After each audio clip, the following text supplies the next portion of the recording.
Bonjour à tous, on se retrouve pour une nouvelle émission bonus du suivi de la saison culturelle. Aujourd'hui, on accueille deux invités, Maïté et Victor, qui vont se présenter tout de suite. Moi, je suis Maïté Gémin, je suis médiatrice de la saison culturelle de Dinan Agglomération. Victor Joulou, chargé d'accueil des spectacles et du suivi de la communication à Dinan Agglo, à la saison culturelle. Ok, merci beaucoup. Et vous pouvez expliquer en quoi consistent les métiers de médiateur, médiatrice et de chargé de communication et s'il y a des points communs entre les deux.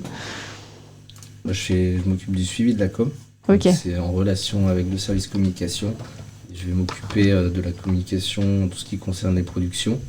Là où le service com, eux, va gérer la relation presse, tout ça. Okay. Et moi, je suis là pour faciliter l'accès à la culture pour toutes et tous sur le territoire. Du coup, ça va être ce qu'on fait des tarifs réduits, des partenariats, des actions dans les écoles, dans les structures, handicap, les personnes éloignées ou empêchées de la culture pour accéder au spectacle. Okay. Voilà.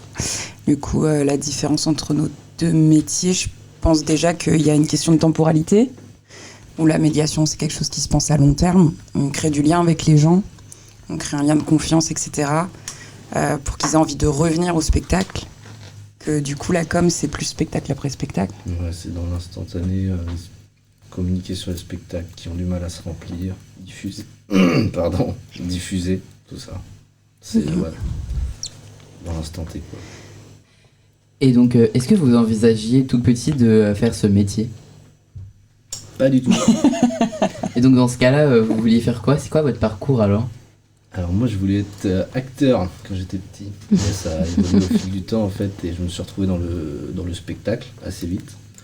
Et donc suivi de communication au sein d'une saison culturelle c'est très intéressant puisque on s'occupe d'accueillir des spectacles et moi c'était cette partie qui me motivait plus. Quand j'étais petite, je voulais être institutrice. Et Comme puis moi. j'ai fait mon stage en 3e dans une école maternelle et je me suis dit c'est pas fait pour moi du tout. Après j'ai commencé à jouer de la musique un petit peu et tout ça, sauf que je voulais pas être musicienne professionnelle. C'était pas, déjà je compose pas et en plus j'aime pas la scène donc. Comme moi. C'est fou. Du coup, je viens d'un village où il y a un gros festival de jazz tous les ans et du coup j'ai eu la chance de pouvoir rencontrer beaucoup d'artistes et du coup ils m'ont dit va à Tours, fais une licence de musicologie qui est assez générale puis tu verras plus tard ce que tu as envie de faire. Donc ce que j'ai fait, je suis partie à Tours, j'ai fait ma licence de musico et à côté de ça j'ai fait plein de stages, de bénévolat, de trucs comme ça. J'ai découvert les métiers un peu cachés de la culture. Et j'ai découvert la médiation qui était trop cool parce que on n'a pas de hiérarchie avec les gens qu'on accueille dans le sens où les enseignants, voilà, il y a des gens qui les écoutent et il y a eux qui parlent. Que ma vision de la médiation et de beaucoup de médiateurs et médiatrices, c'est plus un échange. Et du coup, ça me convenait bien comme rapport aux autres et comme façon de faire. Et en plus, être payé pour donner envie de choses qui me passionnent moi et de créer de la curiosité chez les gens pour des trucs que j'adore. C'est trop cool, quoi. Donc après, j'ai fait un master en médiation des arts vivants. Quelles compétences sont requises à ces métiers ? Je pense qu'en médiation, c'est beaucoup de savoir-être plus que de savoir-faire. Enfin, c'est bien d'avoir une base de notions pédagogiques et de conscience de la psychologie de l'enfant et de l'adolescent pour savoir un petit peu comment s'adresser à eux, un petit peu les limites aussi. On ne s'adresse pas de la même manière à un enfant qui est en grande section qu'un élève qui est en terminale. Ça peut pas être évident, mais c'est important de le prendre en compte. Et je pense qu'aussi, c'est beaucoup de savoir-être. Faut être une personne assez sociable, qui aime rencontrer des nouvelles personnes, qui est assez ouverte d'esprit pour ne pas juger les gens. On peut faire de la médiation, par exemple, on ne le fait pas à la saison, mais c'est quelque chose qui est possible dans des prisons, par exemple. Et il faut être capable d'y aller sans juger les gens qu'on a en face, sans se poser la question de leur vie, de leur passé, etc. Et juste partager un moment avec eux, quoi. Donc du coup, je pense que c'est beaucoup de savoir-être avant de savoir-faire. Il est comme, j'ai pas eu de formation en fait, c'est surtout des logiciels à maîtriser et puis des stratégies de communication, de nouveaux outils. Tu bouges de ouf, mon gars. Pardon. Des nouveaux outils, des nouveaux moyens de diffusion, des choses comme ça. Après, il existe des BTS en communication, etc., pour savoir faire un plan de com et tout ça, mais comme tous les métiers, on peut apprendre aussi via l'expérience, en fait. Il y a des études qui existent, et puis à côté de ça, on peut tomber dedans et puis apprendre des trucs. Et puis, Un peu comme nous. Un peu comme vous, tout à fait. Sur le tas. Mais après, il y a beaucoup de connaissances culturelles à avoir quand même. Ouais, mais ça, tu l'acquiers au fur et à mesure. Tu Ouais. vois, de toute façon, à mes yeux, personne ne sait tout, et heureusement. Et du coup, on apprend tous les jours, en fait. Donc, si t'es curieux, curieuse et intéressé... Ok. Par exemple, moi, j'ai bossé au musée Dior. J'ai jamais bossé dans la haute couture de ma vie. J'avais pas de formation là-dedans. Et ça s'est très bien passé parce que j'avais cette curiosité, cette envie de comprendre et de m'ouvrir à ça. Donc, on apprend tous les jours. Quand je fais de la médiation sur un spectacle, je suis comme les gens, je l'ai pas vu. Et on se retrouve dans la même situation. Mais le truc, c'est que je fais des recherches avant, je lis des trucs, je m'intéresse. Ils font des références avec des artistes. Je vais aller voir, tiens, c'est qui, qu'est-ce qu'il a fait, etc. Et du coup, ça me permet d'avoir des trucs à raconter et d'échanger avec les personnes que je rencontre, quoi. C'est ça qui est chouette, on découvre tout le temps. Ouais. Donc, à la base, il n'y a pas besoin forcément de beaucoup de connaissances culturelles, mais par contre, il faut avoir de la curiosité. Ouais, pour la faut culture. quand même une appétence pour le secteur culturel, quoi. Ouais, Mais évidemment. si ton truc, c'est plus... je sais pas, si t'aimes pas aller au théâtre et que t'aimes pas aller voir des concerts, peut-être pas fait pour toi, mais après, la médiation, ça existe dans plein de domaines. Il y a aussi des médiateurs scientifiques, il y a... Voilà, dans tous les domaines, on peut trouver des médiateurs et des médiatrices. Et donc, est-ce que vous avez beaucoup d'autonomie ou vous devez constamment travailler avec les autres ? Elle est pour toi, Joulou. Je dirais constamment travailler avec les autres. Tous nos rôles au sein de la saison culturelle, on s'occupe des spectacles ensemble, on travaille ensemble, on a besoin de communiquer entre nous parce que tous nos rôles sont différents, mais on agit sur la même chose, et si on n'est pas au courant les uns les autres de ce qu'on fait, c'est que ça devient compliqué, quoi. Dans mon cas, je dirais que c'est un peu des deux. Parce qu'il y a des structures culturelles où on a carrément un service médiation. Ici, à la saison, il n'y a vraiment qu'une personne qui est en charge de la médiation. C'est moi. Ah Et du coup, je suis assez libre sur mes propositions d'action. Après, en gros, je pars de la base de la programmation. Donc, il y a un gros travail à faire avec la programmatrice. Nous, c'est une programmatrice, en tout cas. Sur quel spectacle elle va programmer, pour quelles raisons, quel public elle vise, etc. Et après, on discute ensemble des séances scolaires, des choses comme ça. Et après, je suis assez libre de dire, tiens, sur ça, peut-être qu'on pourrait faire une répétition publique, ou est-ce qu'on pourrait, avec tel artiste, faire une rencontre, etc. Donc sur ça, je suis assez libre. Et donc, je suis assez autonome. Mais forcément que je travaille avec toujours beaucoup de monde différent.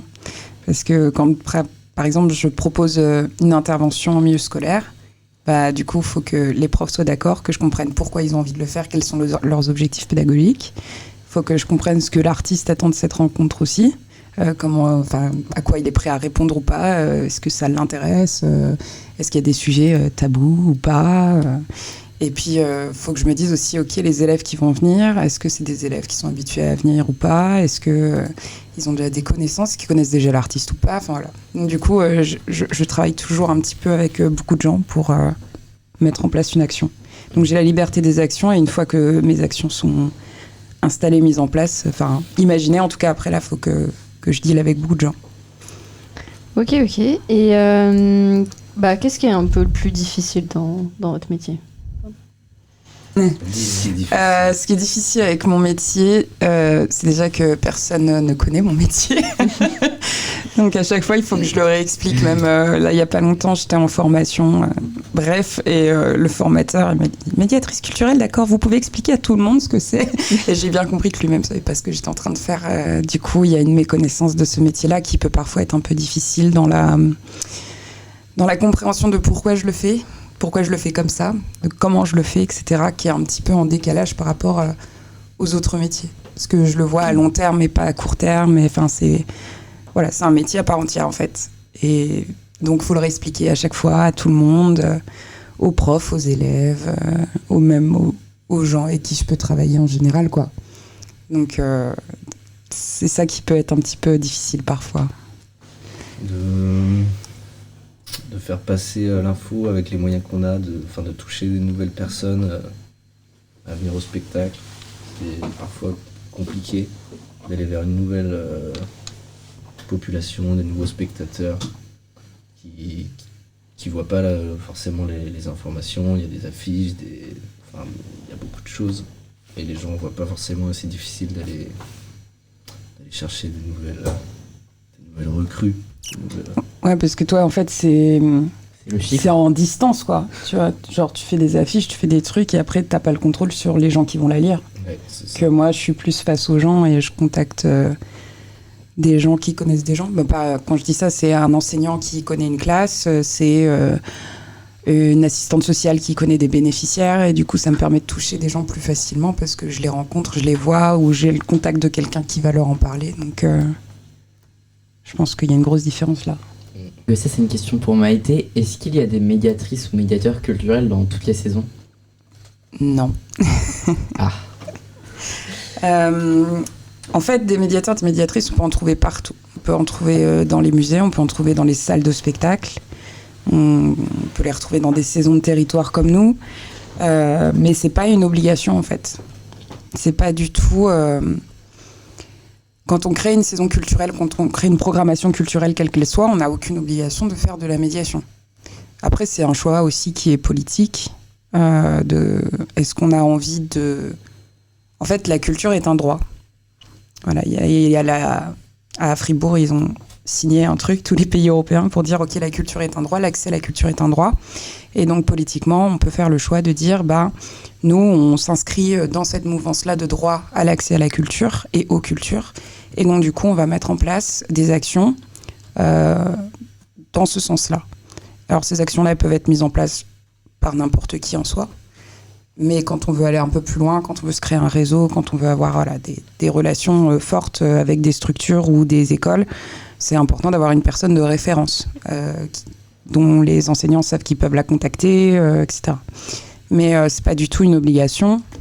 Et puis ça coûte de l'argent pour des résultats qu'on verra à long terme, en fait. C'est un lycéen ou une lycéenne qu'on va faire venir au théâtre, on va lui faire visiter le théâtre, après peut-être qu'il ou elle va rencontrer un artiste, et puis après elle va aller faire ses études, quand elle revient en vacances, elle se dit tiens, est-ce qu'il y a un spectacle? Elle dit non, parce que je connais bien, et puis un jour elle a des enfants, elle les emmène au spectacle, parce qu'elle dit quand même, moi ça m'a apporté des choses. Donc là on est vraiment sur de long terme. Et donc dans la culture, étant donné les budgets qui sont parfois difficiles, on travaille à court terme, ce qui est normal, on travaille dans l'urgence, en fait, qu'est-ce qui est urgent aujourd'hui, maintenant, tout de suite? Ça va être de programmer des spectacles, de faire de la com, parce que si les gens ne savent pas qu'il y a un spectacle, ils ne viendront pas. C'est de faire les contrats des artistes, et puis s'il reste des sous, et si on a cette envie-là de donner accès à la culture, on emploie un médiateur, une médiatrice.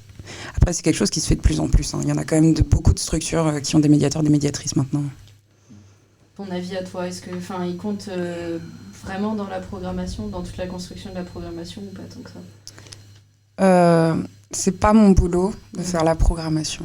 Après, évidemment que si je dis j'ai vu tel spectacle, il est incroyable, on pourrait faire trop de trucs autour, et puis je discute avec les artistes, et ils ont envie de faire des trucs, le programmateur ou la programmatrice va s'intéresser au spectacle, il va peut-être aller le voir, etc. Donc, on est dans un dialogue, on travaille tous ensemble, on a tous un objectif, c'est que cette saison, elle se passe bien et que ça marche bien. Après, moi... la programmation, c'est mon outil de travail. Donc, on peut tous... En vrai, Victor aussi peut aller voir un spectacle et dire « Waouh, c'était incroyable, faut que tu le vois. » L'administratrice aussi peut être dans cette situation-là. Donc, je pense pas que ce soit lié à mon métier en soi. Okay. Après, sur les séances scolaires, oui, bien sûr, puisque c'est moi qui connais le mieux les enseignants, les enseignantes. Je me renseigne sur le programme scolaire de l'année qui vient, etc. Donc, je vais avoir une idée un petit peu de ce qui va pouvoir les intéresser. Je connais les enseignants et les enseignantes, et du coup... je sais sur quelle piste ils vont vouloir se lancer et comment les atteindre pour qu'ils aient envie de venir avec leurs élèves. Donc forcément, sur les séances scolaires, là, on en discute ensemble, quoi. Et donc, quel art vous préférez ? Quel art? Ouais, quel art. Quelle discipline. La musique. Ouais, quelle discipline. Pourquoi la musique, Victor Joulou? Alors qu'il voulait être acteur. Ouais, bah parce que donc je voulais être acteur et donc j'ai intégré une compagnie théâtrale et au fur et à mesure j'ai commencé à composer dans ma chambre et j'ai adoré ça et donc petit à petit je suis passé d'acteur à dans l'ombre, compositeur pour la troupe et c'est la musique qui me passionne en fait. Dans ce que je voulais faire j'ai trouvé une autre branche qui m'a Super. encore plus passionné du coup la musique direct. Aujourd'hui, vous jouez de la musique tous les deux. Alors, ensemble ou... Ouais. Attends, c'est quoi toi l'art? Quoi? Oui, toi, Qu'elle ouais. préfère? Ah, bah, je suis musicienne à la base. Voilà, c'est pour ça que je disais- c'est pour ça que je posais Mais cette question. après, nous, on est un peu... Bah, il y a des médiateurs, des médiatrices qui viennent du milieu du théâtre, de la danse, du cirque, musée muséal. Enfin, ça dépend, mais on est toujours confronté à s'intéresser et à travailler avec d'autres disciplines. Donc moi, c'est pour ça que j'ai fait une médiation des arts vivants. Et j'avais déjà mes bases en musique, mais j'ai fait des cours d'histoire de la danse autour du théâtre et politique, nanana, pour développer un peu mes connaissances à ce niveau-là. Mais oui, la musique. Et on joue pas de musique ensemble, sauf quand on encore. trouve un piano. C'est le hasard des choses, mais on n'a pas de groupe, quoi. Pensez-vous que le sport fait partie de la culture? Ah, Parce que si vous voulez, je peux contextualiser cette question. Ouais. Ou, ok. Bah, en fait, c'est un débat un peu, une proposition qui avait été lancée au Conseil régional des jeunes par des gens de la commission culture. Un peu leur premier axe, certains qui voulaient être élus dans la commission culture, voilà j'y arrive, certains qui voulaient être élus dans la commission culture, leur première chose qu'ils voulaient faire c'était rajouter le sport et les sciences dans la culture. Et donc vous en pensez quoi? Parce que aussi la question après c'était les sciences. Est-ce que vous Wow. pensez que le sport et les sciences ça fait partie de la culture? c'est une énorme question. Un peu de philosophie. J'y ai pas réfléchi à l'avance. Est-ce que tu as un avis direct ou pas du tout? À première vue, je dirais non. Mais Parce qu'aujourd'hui ça l'est pas, le sport c'est pas compris dans la culture.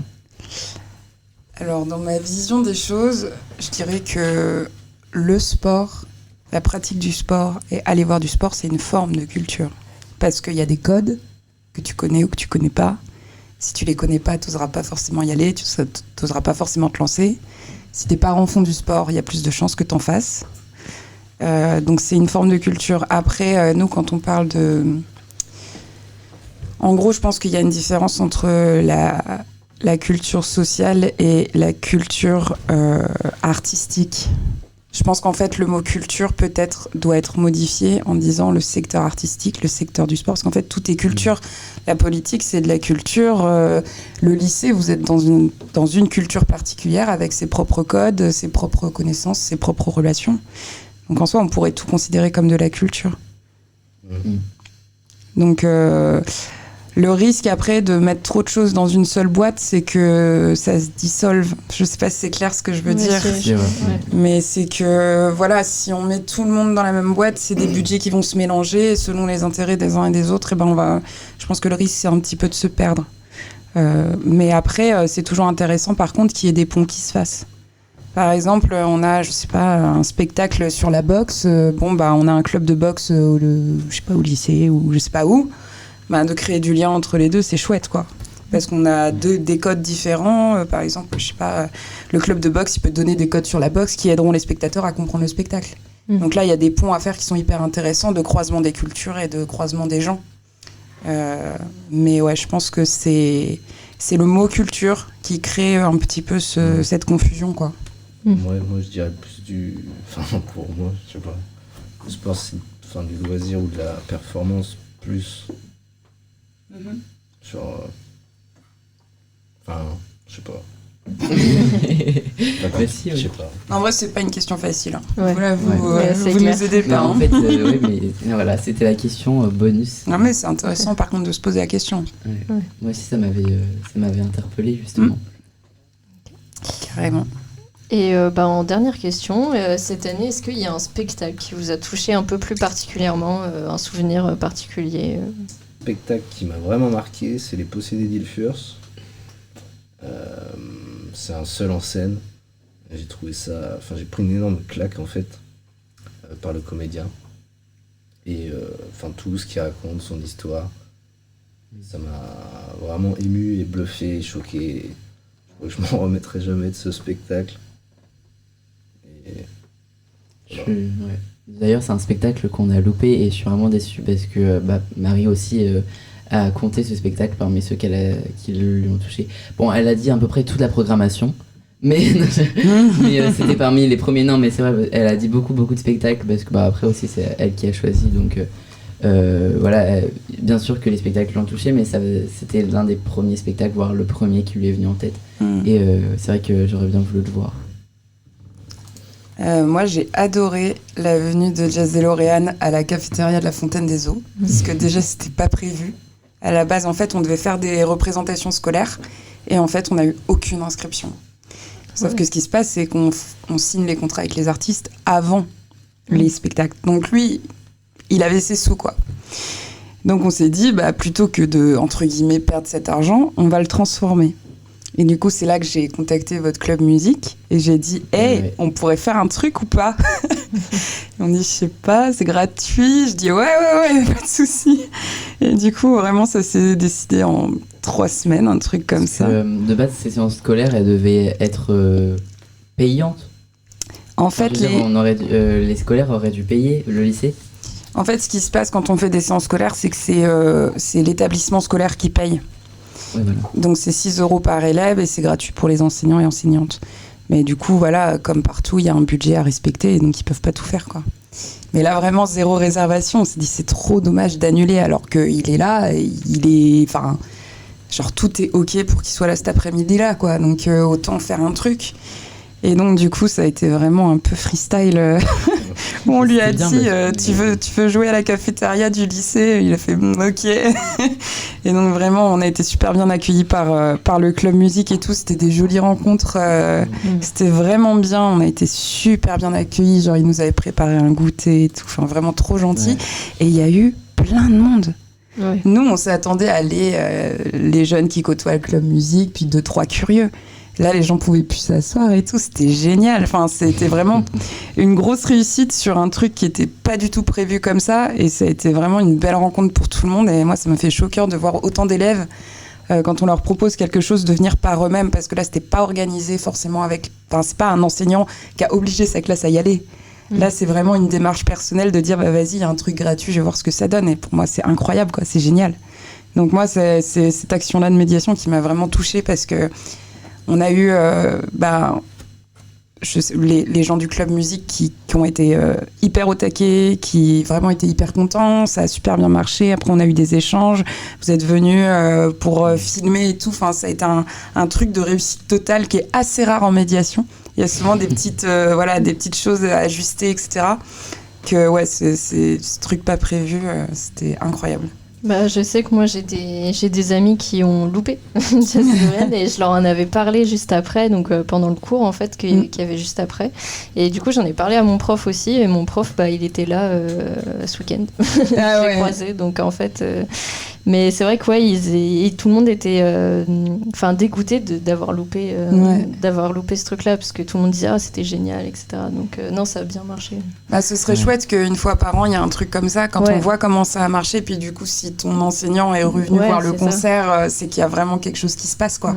Donc ce serait chouette que ça perdure. Oui, justement, ça c'est pour le .com. Vous pouvez retrouver tout ça sur le 7e épisode du suivi de la saison culturelle. Donc comme elle l'a dit, il y a eu une très belle rencontre avec le club musique. Maïté qui a fait un super job de traduction parce que c'est ça aussi la médiation culturelle. Non mais voilà, donc vous pourrez retrouver tout ça et c'est vrai que c'était en fait je savais même pas que c'était freestyle comme tu le dis, tellement ça a très bien marché. Je pensais que c'était prévu depuis belle lurette en fait, que c'était organisé depuis et que nous on s'est incrusté comme ça pour filmer le truc et je suis désolée pour les 2 personnes qui gèrent le club musique, que j'ai totalement oublié leur prénom. Mais ils ont été vraiment incroyables. Ils ont vraiment tout mis en œuvre pour mettre des enceintes, des retours, un micro. Enfin, ils ont tout fait pour que ça se passe au mieux. Ils étaient hyper au taquet. Ils ont pris le projet à bras-le-corps et tout. Enfin, c'est aussi ça, la médiation. On aurait été toutes seules, Marie et moi, à dire on ramène un musicien dans votre lycée. Ça aurait pas marché. C'est aussi parce qu'il y a des gens dans votre lycée qui sont motivés et qui se sont dit vas-y, c'est une chance, on y va, et qui nous ont accompagnés là-dedans, quoi. Je pense qu'on va terminer sur cette note positive. Merci beaucoup pour ce temps. Et j'allais vous dire, on peut vous retrouver sur les réseaux sociaux, mais non. Parce que la saison culturelle n'a pas de réseaux sociaux. Il y a un Facebook ? Le Facebook de Dinan Agglomération. Mais la voilà. saison n'a pas de réseau, non. Sur le site de Dinan Agglomération, saison culturelle, il y a toutes les infos. Voilà. Et il y aura une présentation de la nouvelle saison en septembre. Donc vous êtes tous Ici à la bienvenus. radio même aussi. Ouais, carrément, avec plaisir. Et la programmation de l'année prochaine est très très bien. Donc, C'est clair. ne le loupez pas. Ce que vous savez pas, c'est qu'on a un peu les coulisses de la saison culturelle. Vous êtes des VIP maintenant. Ouais. Enfin voilà, donc c'était aussi ces émissions bonus pour boucler comme il se doit ce suivi de la saison culturelle, parce qu'en fait tout ce suivi de la saison culturelle il est possible grâce à ces personnes-là qui nous accompagnent toute l'année. On a eu Marie dans la première émission, donc qui s'occupe de la programmation, mais il y avait aussi Maïté et Victor qui c'est surtout eux aussi qui ont joué un rôle majeur dans ce suivi de la saison culturelle, et pour ça merci beaucoup. Et voilà, donc on les a invités en même temps alors qu'ils n'ont pas le même métier. C'était aussi pour rétablir vraiment la vérité entre la différence entre ces deux métiers, parce que parfois ça peut être confondu, ou quand justement tu te dis médiatrice, ça peut direct on peut penser à la com, je pense. Et donc c'était pour ça aussi le sens de vous inviter en même temps. Et donc merci beaucoup pour cet échange qui était super riche. Et, avec plaisir. À très bientôt. Merci à vous. À très bientôt. À l'année prochaine. À bientôt. l'année prochaine.